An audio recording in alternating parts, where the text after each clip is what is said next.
Nova York, 8h46 da manhã, 11 de setembro de 2001. Boeing 767 da American Airlines, que havia saído do aeroporto internacional de Logan, em Boston, com destino Los Angeles, se choca com uma das torres do complexo World Trade Center em Nova York.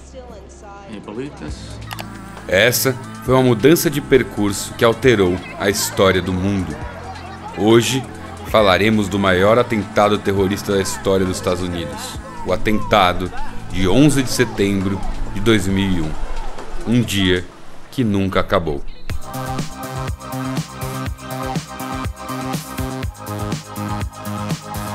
A década de 80 e 90 foi marcada pela criação de uma rede internacional jihadista, eventos complexos, financiados por potências mundiais, que haviam mudado o tabuleiro de xadrez e a relação de forças dentro do Oriente Médio. Jihad. Jihad se tahu jihad چې د الله تعالی دین او د الله کلمه چې دنه په ټولو خلکو باندې بار شي ځکه الله فرمای. Nesse contexto de caos, surgiu a Al-Qaeda, uma organização disciplinada, bem financiada, com armas e disposição de levar à frente seus ideais. Nessa altura, já haviam feito atentados de pequeno e médio porte, mas faltava um atentado para marcar aquele evento que faria qualquer um, em qualquer lugar, se lembrar da Al-Qaeda e de seus feitos. Nada melhor para isso do que atacar o coração econômico do mundo, o maior império do planeta, os Estados Unidos da América.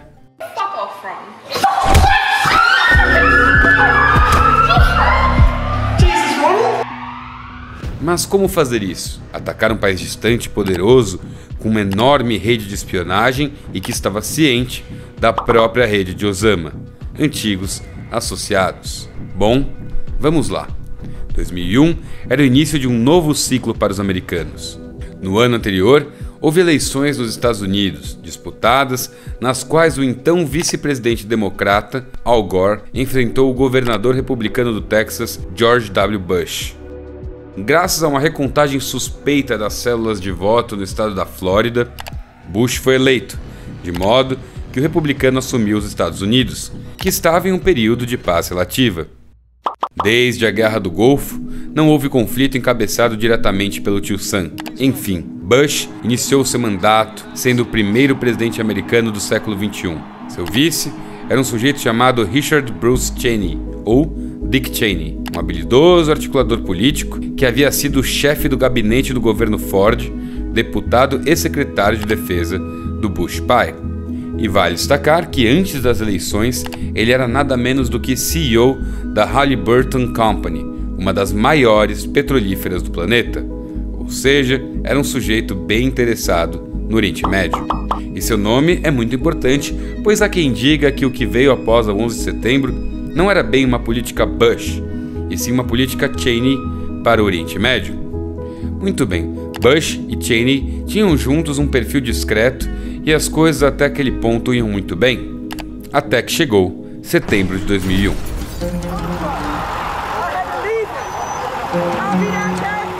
Tudo isso começou com um plano elaborado por Khalid Sheikh Mohammed, terrorista paquistanês que hoje está preso em Guantánamo. Sua estratégia havia sido executada e colocada em prática por ordens de ninguém menos do que Osama Bin Laden.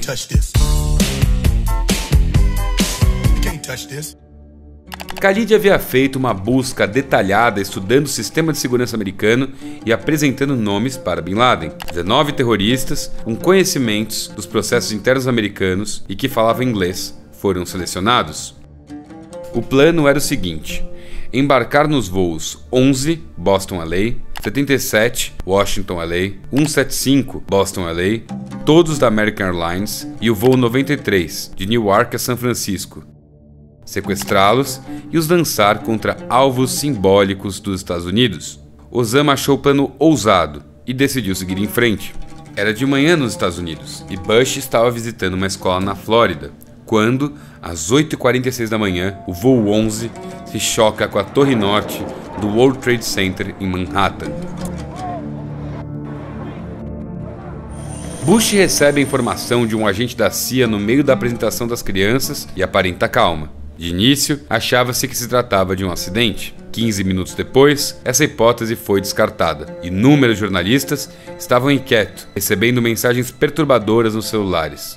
Havia uma espécie de apreensão no ar, e Bush foi informado de que o segundo avião, o voo 175 da American Airlines, havia se chocado com a torre sul do World Trade Center. Bush tentou aparentar normalidade, mas ali já estava claro que o destino dos Estados Unidos havia mudado para sempre. E o mundo havia parado. Todas as redes de notícias do planeta estavam com os olhos antenados aos eventos, especulando o que poderia ter acontecido. Aparentemente, o plano de Bin Laden havia logrado sucesso. O choque do segundo avião com a Torre Sul foi transmitido em tempo real para quase todos os países do mundo, que assistiam assombrados. Aquilo era algo grande e sem precedentes. Maior ato de guerra em território americano de todos os tempos. Nada se comparava àqueles 2 jatos acertando o prédio comercial mais importante da Terra. O mundo especulava quem poderia ter feito aquilo? O Iraque? O Talibã? A Líbia? O Al-Qaeda? Até que, 30 minutos depois, a insanidade desse dia aumentou ainda mais. O voo 77 da American Airlines fez com que o pânico se tornasse generalizado no mundo inteiro. E o avião, Boeing 757, havia acabado de acertar o Pentágono. Logo, o Pentágono, maior símbolo militar estadunidense. O país estava em choque e de joelhos. O espaço aéreo estava fechado. O pânico dominava as pessoas. Não se sabia ao certo de onde poderiam vir novos ataques. Até que meia hora depois, outra notícia perturbadora sai. Um Boeing 757 que estava fazendo o voo 93 da United havia caído em uma área rural em Shanksville, na Pensilvânia. Um ano depois, seria descoberto que esse avião tinha como destino de ataque o Capitólio, o Congresso americano. Só que os passageiros enfrentaram sequestradores e rolou uma briga dentro da aeronave. Os sequestradores então jogaram o avião direto para o chão e os passageiros a partir daí foram tratados como heróis americanos. Cessaram os ataques e logo após esses eventos ficou uma pergunta muito importante no ar. Qual seria a reação do governo dos Estados Unidos? Foi aí que o Bush deu um discurso histórico, absolutamente histórico e que moldaria a atuação dos Estados Unidos para os desafios que viriam. Ele declarou abertamente que aquilo era um ato de guerra contra os Estados Unidos. America and our friends and allies join with all those who want peace and security in the world. And we stand together to win the war against terrorism. Mas aí uma coisa chamou a atenção.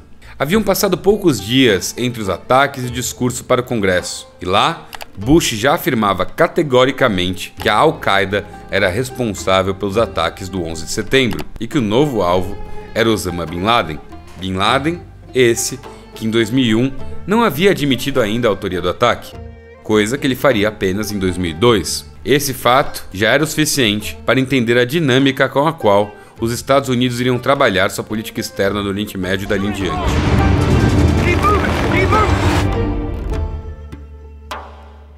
Bush seguiu falando que os olhos dos Estados Unidos, a partir daquele momento, estariam voltados para o velho problema da década de 80, o Afeganistão. Condenou o antigo aliado Talibã, que controlava o país à época, e voltaria a controlar 20 anos depois. Também exigiu que entregasse a Al-Qaeda e Bin Laden. Ali teria início um dos períodos mais polêmicos dos Estados Unidos. Estava declarada a guerra ao terror. The perpetrators of terrorism only understand the use of force. Para a alegria de muita gente poderosa, Bush deixou explícito que seria uma campanha de longa duração para mudar de vez os alicerces do Oriente Médio. Um plano arrojado, fruto de um gigantesco trauma gerado pela trágica perda de quase 3.000 vidas, aliado a um conjunto obscuro de conhecimentos e interesses. Esse plano, de 20 anos atrás, era intervir, organizar e mudar a região para melhor. Mas aí eu te pergunto, será que mudou mesmo? É isso aí, galera. Eu espero que vocês tenham gostado desse conteúdo. Se você gostou, deixa um like, compartilha, manda para as pessoas. Se ficou alguma dúvida, comenta aqui embaixo. Quem sabe a gente não responde. E se você gosta do canal, se você gosta do conteúdo que eu faço aqui, considere se inscrever e ativar o sininho para receber todas as notificações. E acima de tudo, muito obrigado por nos assistir. Um gigantesco abraço e tchau, tchau.